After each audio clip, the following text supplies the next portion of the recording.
الحمد لله وحده والصلاة والسلام على من لا نبي بعده أما بعد أعوذ بالله من الشيطان الرجيم بسم الله الرحمن الرحيم قل أعوذ برب الفلق من شر ما خلق ومن شر غاسق إذا وقب ومن شر النفاثات في العقد ومن شر حاسد إذا حسد صدق اللہ العظیم۔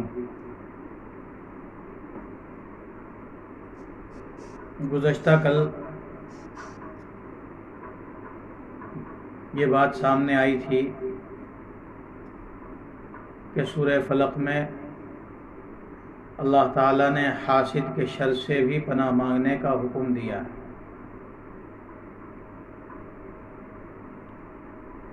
اور یہ بتلایا تھا میں نے کہ حسد کے معنی آتے ہیں کسی کی نعمت دیکھ کر کے، کسی کی دولت اور شہرت دیکھ کر کے یہ تمنا کرنا کہ اس کی یہ دولت، اس کی یہ نعمت، اس کی یہ شہرت چھین لی جائے اور مجھے دے دی جائے۔ یہ حسد کہلاتا ہے۔ اس کے اندر 3 درجے ہوتے ہیں۔ سب سے پہلا درجہ تو یہ ہے کہ انسان کے دل میں یہ خیال بے اختیار طور پر آئے اور گزر جائے،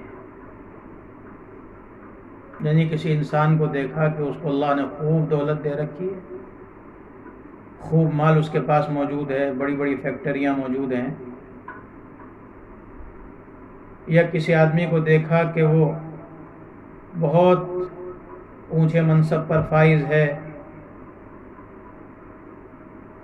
یا کسی کو دیکھا کہ علمی میدان کے اندر وہ بہت اونچائی پر پہنچ رہا ہے، تو دل میں اچانک یہ خیال آیا کہ کاش اس کی یہ نعمت چھن جائے اور مجھے مل جائے۔ لیکن یہ خیال آیا اور نکل گیا، اس پر اللہ تعالیٰ کے یہاں کوئی پکڑ نہیں ہے۔ دوسرا درجہ یہ ہے کہ یہ خیال آیا تو تھا غیر اختیاری طور پر،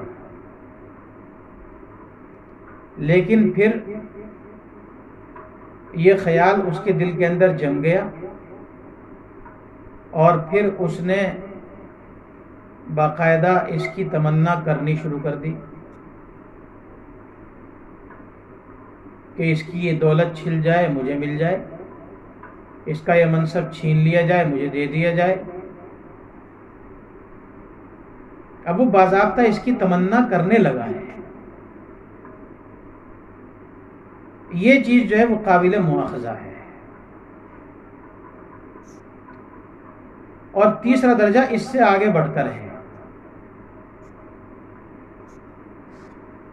وہ یہ ہے کہ نہ صرف یہ کہ انسان اس بات کی تمنا کر رہا ہے کہ اس کی یہ نعمت چھین لی جائے اور مجھے دے دی جائے، بلکہ اب اس آدمی کے خلاف وہ کارروائی بھی کرنے لگا۔ مثال کے طور پر کسی آدمی کو سیاسی اعتبار سے کوئی بلند مقام حاصل ہے، اب یہ اس سے حسد کرنے لگا، تو اس کی شکل یہ ہے کہ لوگوں کے سامنے جا کر کے اس کو برا بھلا کہنے لگا کہ دیکھو یہ آدمی ظاہر میں تو اتنا اچھا بنتا ہے، لیکن اس کے اندر فلاں فلاں برائیاں ہیں، اس پر بہتان لگا رہا ہے، جھوٹے الزام لگا رہا ہے، جو عیب اس کے اندر نہیں ہے وہ عیب اس کی طرف منسوب کر رہا ہے۔ مقصد یہ ہے کہ اس کو جو منصب حاصل ہوا ہے وہ منصب اس سے چھین لیا جائے۔ اس کی شکایتیں کرتا پھر رہا ہے، حکام کے پاس جا رہا ہے، بڑے منصب والوں کے پاس جا رہا ہے۔ یہ عملی کارروائی جو ہے یہ گناہ کبیرہ ہے۔ جب کوئی آدمی علم کے میدان میں آگے بڑھ گیا، لوگ اس کے متبع ہو گئے، لوگ اس کے پیچھے چلنے لگے، اب اس کو حسد ہو گیا کہ میں کیوں آگے نہیں بڑھ سکتا، یہ کیوں آگے بڑھ گیا، اب لوگوں کے سامنے اس کی برائی بیان کرتا ہے۔ حالانکہ ہونا ہی چاہیے کہ اگر کسی انسان کے اندر کوئی عیب ہے تو بھی اس کو دوسروں کے سامنے بیان نہ کرے۔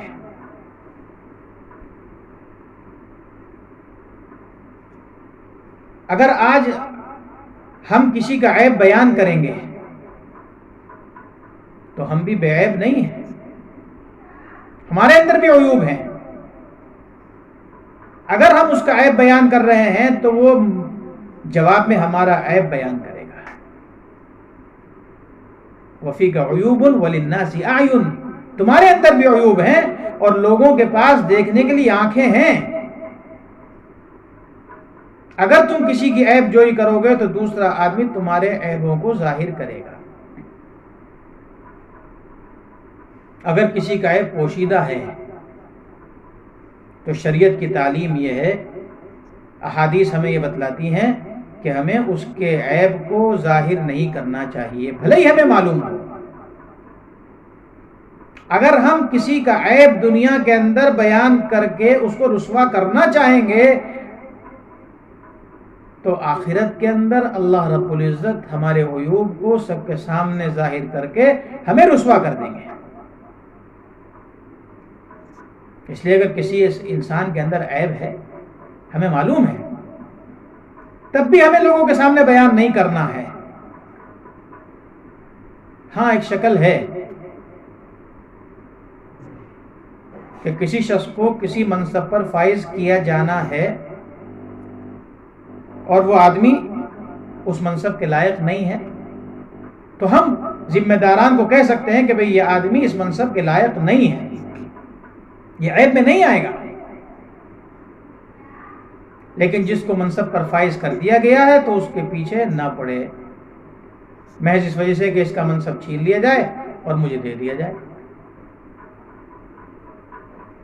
تو یہ تیسرا درجہ جو ہے کہ انسان حسد کی بنیاد پر اس کے خلاف عملی کارروائی شروع کر دے، اس کی برائیاں کرنے لگے، اس کے عیوب بیان کرنے لگے، یہاں تک کہ اگر اس کے اندر عیب نہیں ہے تو اس پر بہتان لگانے لگے، جھوٹی باتیں ان کی طرف منسوب کرنے لگے۔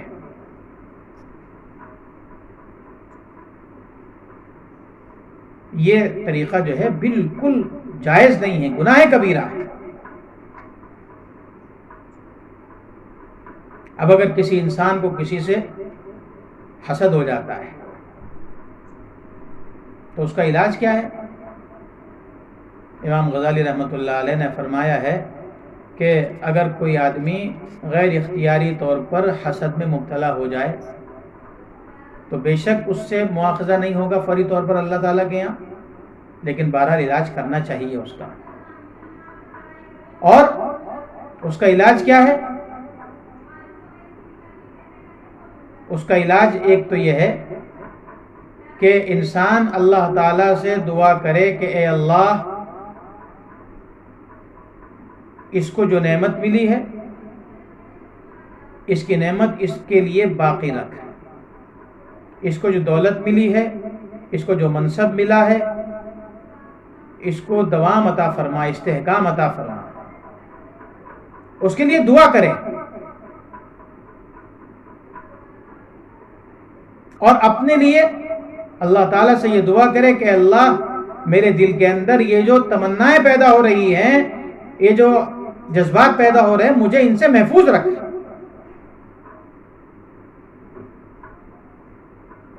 تو اپنے لیے اس حسد سے پناہ کی دعا کرے اور اس آدمی کے لیے اس منصب کی بقا کی بلکہ ترقی کی دعا کرے۔ اور دوسرا کام یہ کرے کہ لوگوں کے سامنے اس کی اچھائی بیان کرنا شروع کر دے، حالانکہ طبیعت کا تقاضا یہ ہے کہ اس کی برائی بیان کی جائے، لیکن اس کا علاج یہ ہے کہ انسان مجلسوں میں جا کر کے اس کی اچھائی بیان کرے، اس کی خوبیاں بیان کرے۔ اگر انسان یہ دو کام کر لے، ایک اس کے لیے استحکام کی دعا کرنا اور دوسرے اس کی تعریف کرنا، تو یہ حسد جو ہے خود بخود ختم ہو جائے گا، حسد سے انسان بچ جائے گا۔ اور اگر دیکھا جائے تو حسد جو ہے در حقیقت تقدیر الہی کے خلاف شکوہ اور شکایت ہے. یعنی گویا حسد کرنے والا یہ کہہ رہا ہے کہ اللہ تعالیٰ نے اپنی دولت کی تقسیم میں نعوذ باللہ انصاف نہیں کیا، حالانکہ اللہ تعالیٰ نے اپنی مصلحت کے مطابق اپنی نعمتوں کو انسانوں پر تقسیم کر دیا. کسی کو اللہ نے مال و دولت دے دی، کسی کو اللہ نے صحت کی دولت سے نواز دیا، کسی کو اللہ تعالیٰ نے علمی اعتبار سے ترقی عطا فرما دی، کسی کو اللہ تعالیٰ نے جاہ و منصب عطا کر دیا، کسی کو اللہ تعالیٰ نے حسن صورت سے نواز دیا. جو نعمتیں ہیں اللہ تعالیٰ اگر چاہتے تو سب کے اندر یکساں طور پر تقسیم کر دیتے، لیکن وہ مصلحت کے خلاف ہوتا. اس عالم کی مصلحت یہ ہے کہ انسان ایک دوسرے کا محتاج رہے. انسان اگر سارے برابر ہوتے، ان میں کوئی فرق نہ ہوتا تو نظام عالم چل نہیں سکتا تھا. کسی انسان کو اپنی دولت کی قدر و قیمت جبھی تو معلوم ہوگی جب اس کے مقابلے میں غریب آدمی ہوگا. کسی آدمی کو صحت کی نعمت اسی وقت معلوم ہوگی جب بیمار کو دیکھے گا. کسی عالم کو علم کی قدر اسی وقت معلوم ہوگی جب وہ جاہل کو دیکھے گا. اس لیے اللہ نے اپنی دولتوں کو تقسیم کر دیا ہے. کسی کو کوئی سی دولت دے دی، کسی کو کوئی سی دولت دے دی. اب جو آدمی حسد کر رہا ہے وہ گویا اللہ تعالیٰ کی تقدیر کے خلاف جا رہا ہے، اللہ تعالیٰ کی تقدیر کے خلاف شکوہ کر رہا ہے کہ اللہ تعالیٰ نے جو ہے انصاف سے کام نہیں لیا. نعوذ باللہ من ذالک. حالانکہ اللہ تعالیٰ کا ہر کام جو ہوتا ہے وہ مبنی بر حکمت ہوتا ہے اور منصفانہ ہوتا ہے. تو انسان کو چاہیے کہ اپنے آپ کو حسد سے بچائے. وَمِن شَرِّ حَاسِدٍ إِذَا حسد کہہ کر کے اس طرف اشارہ کرنا مقصود ہے کہ چونکہ حسد کی وجہ سے انسان چھپ کر بھی کارروائی کرتا ہے، بعض اوقات کھل کر مخالفت کرتا ہے، بعض اوقات چھپ کر مخالفت کرتا ہے.